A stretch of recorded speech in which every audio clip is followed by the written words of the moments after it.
Hi everyone. As you might have known, I quit my job to start a startup on the software engineering space. And the idea of this particular video series is I basically want to post exactly what I do every day. So I really don't know if this is going to end up working out or not. But I want to commit 1 year to record hopefully 365 videos where you see daily progress of the startup that I'm building. I'm pretty technical in my background, so a lot of the things that you're gonna see on these videos are technical. But yeah, that's pretty much it. So with that, today is January 1st, so I want to kind of like get started with the first video. And yes, this is the first episode, is week one, day one. And yeah, so I have on my head kind of like something that I want to build. Perhaps before we actually start with the series, I should mention that I've been thinking about it for the past 3 months. So there's a lot of thought that got put into it, but I haven't actually got it started to code or build anything whatsoever. So this is really the first day that I start building, but a lot of the things or the direction, it's kind of like has been marinating in my mind for a while. So what we're gonna build is, the idea that I have to build in my mind is kind of like a web application that also you can use on your iPad and mobile devices even, with support for Mac and Windows, that helps us use artificial intelligence with low overhead. Meaning kind of like it needs to make AI more accessible to people that are perhaps not experts on the AI field. Maybe I should do a video about artificial intelligence, or maybe you'll pick the bits and pieces from these videos. But the idea is that kind of like today, doing artificial intelligence, it's pretty hard. Like you need to know a lot of background. You need to know perhaps coding. You need to know data science. You need to know machine learning. You need to know deep learning and maybe reinforcement learning and image processing and distributed computing. It's a very hard topic. And it takes like years for people to get ready to get into the AI field. So the idea of this project is to build an application that users can use that is very low overhead and anyone can use it. So I kind of like have this idea in my mind. That's kind of like the direction that I want to go. And I'm planning to start coding and then figure out the rest as I move along. Now, this doesn't mean that I'm not going to think about other things like, I don't know, like how much to charge for it, or whether I should create a company or not.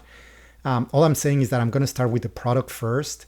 I'm going to build what I think I want to get built and something that I would be proud to use and something that I think that is useful. And as I go through that path, I'm just basically going to figure out what other things I need. It's going to be like a huge learning for myself. And I'm also hoping that these video series are a learning opportunity for you.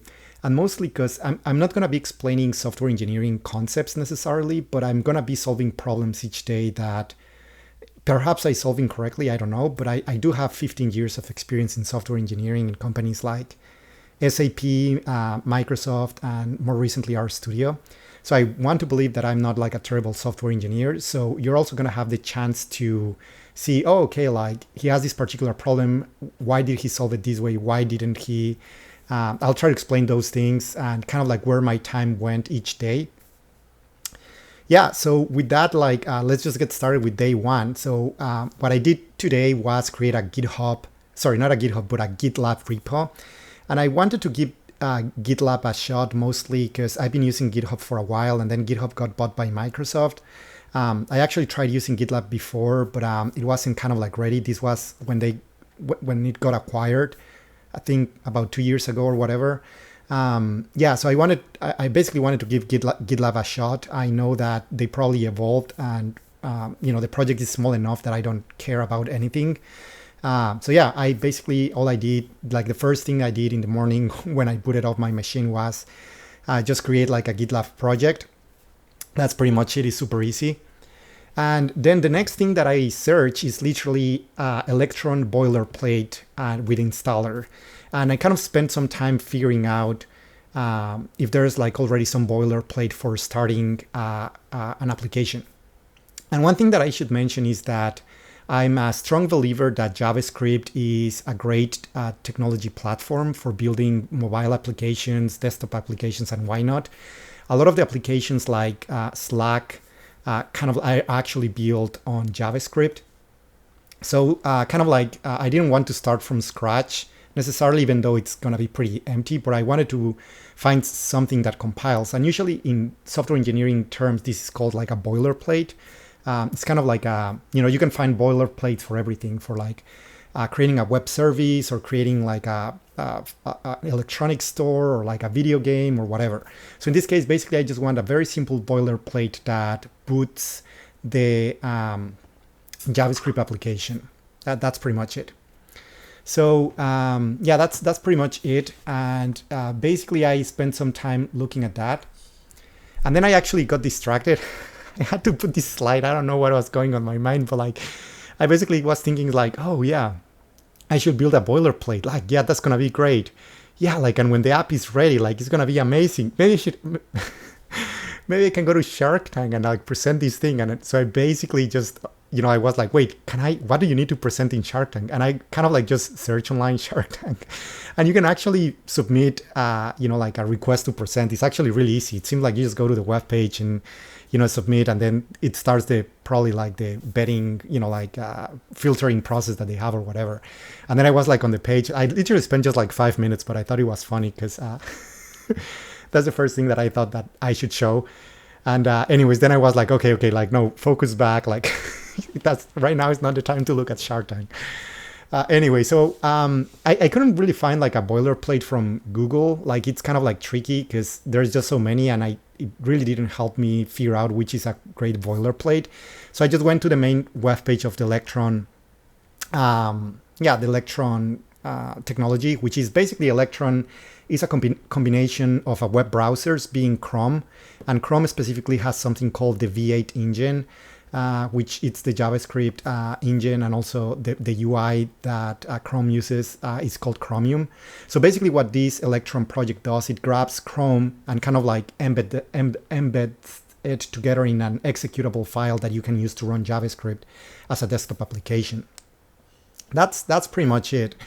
So I kind of like browsed around and was trying to find out like, wait, is there like, like something to get started with? And then and you can actually find boilerplates here, but they are basically bare bones.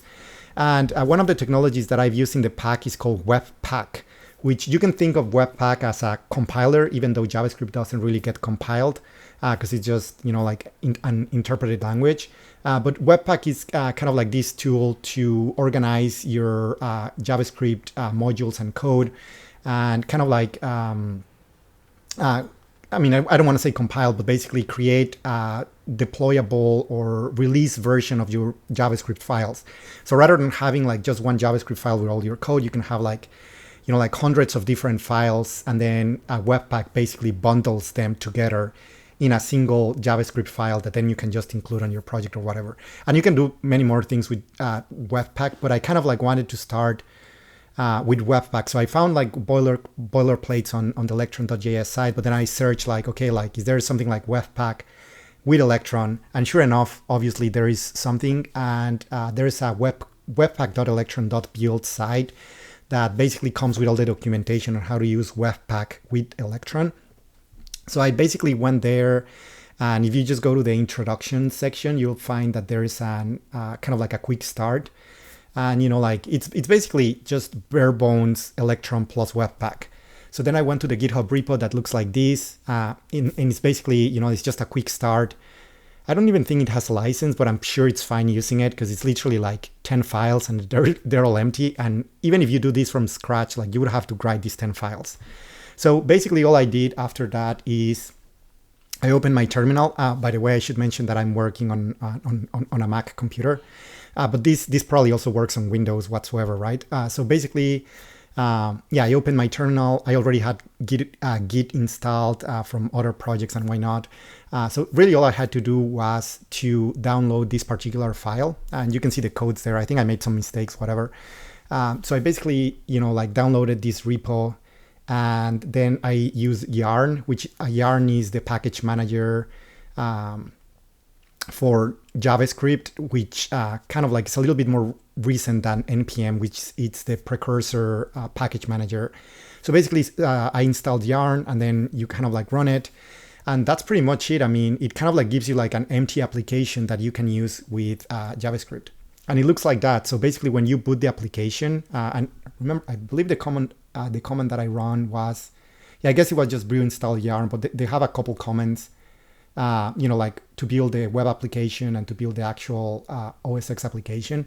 But then you basically run it, and you get this. You get like your actual, you get your actual OS X application running, and it's super easy. You just boot it, and you get your app, and it's done. It's running. So that's super easy if someone watching this video wants to follow with a similar project or whatever. But yeah, in my case, getting all these up and running probably didn't, the longest time was about that took me was kind of like finding the right boilerplate and understanding a little bit and structuring and then just cloning the repo and doing it.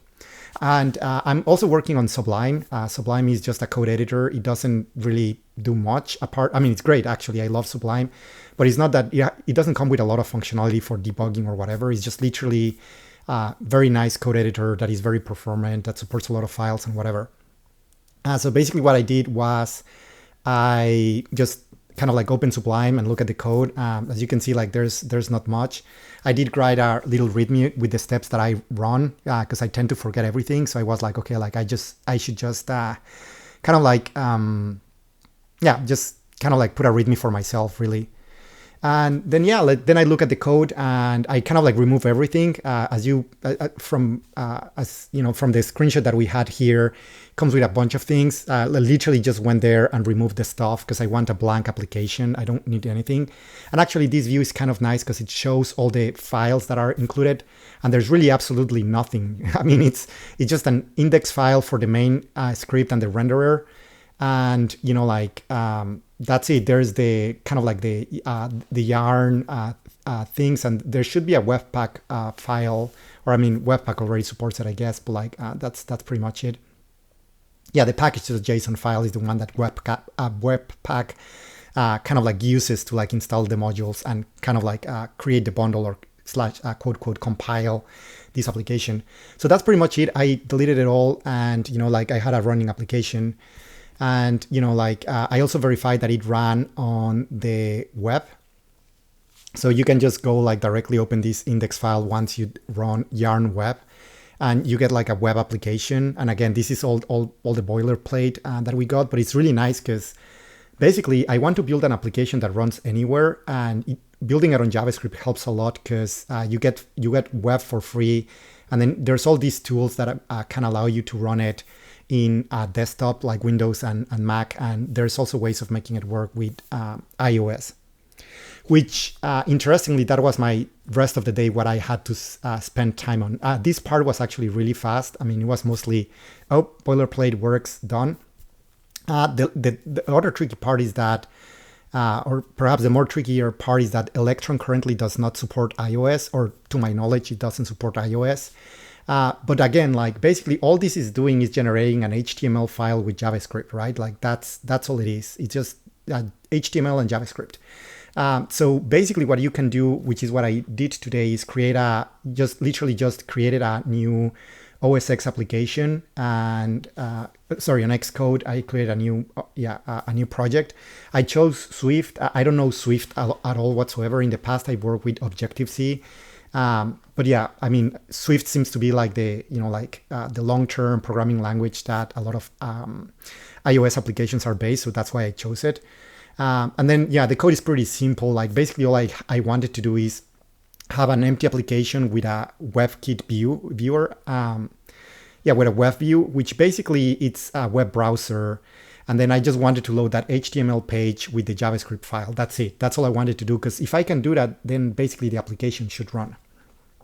And sure enough, like it wasn't that hard. I spent like an hour or so like fiddling around because I'm not an expert on Swift yet or Xcode, and just like getting the resources files properly included on the iOS project. And then I boot it up, and then by default Xcode comes with a simulator, so you can just boot it all together. And then yeah, you have like this. And again, this is just a static page, but you know, like it's all we need.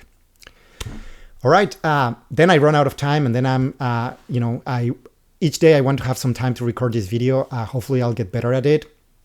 And tomorrow I'll post day 2. Definitely one of the things that I do want to mention is if you have questions, I'll try to read them if you post them as comments on the YouTube videos, and I'll try to answer some of the questions. Yeah, I mean, I know that a lot of things are probably not yet clear, like what exactly I'm building and how does these things look like. And again, I'm a software engineer, so a lot of the things that I want to approach all this is gonna be from, hey, how do I build it? And, you know, like just build it really fast, make progress, figure out what things are working, which ones are not, and kind of like just iterate from there. So kind of like expect each day a video like these ones. Just on long-term planning, I'm actually planning to spend like a few months, I don't know, maybe like the first half year just building, maybe not, I don't know yet. But the idea is that mostly the videos are going to be heavy on building this application and design choices and technologies that I'm using. But yeah, maybe over time, like we'll talk about other things. But for now, I'm glad that you were able to watch this video, and you know, drop me a comment if you want to just chat about something, or if you have a question, like maybe I can talk about it tomorrow. All right, thanks, and see you around.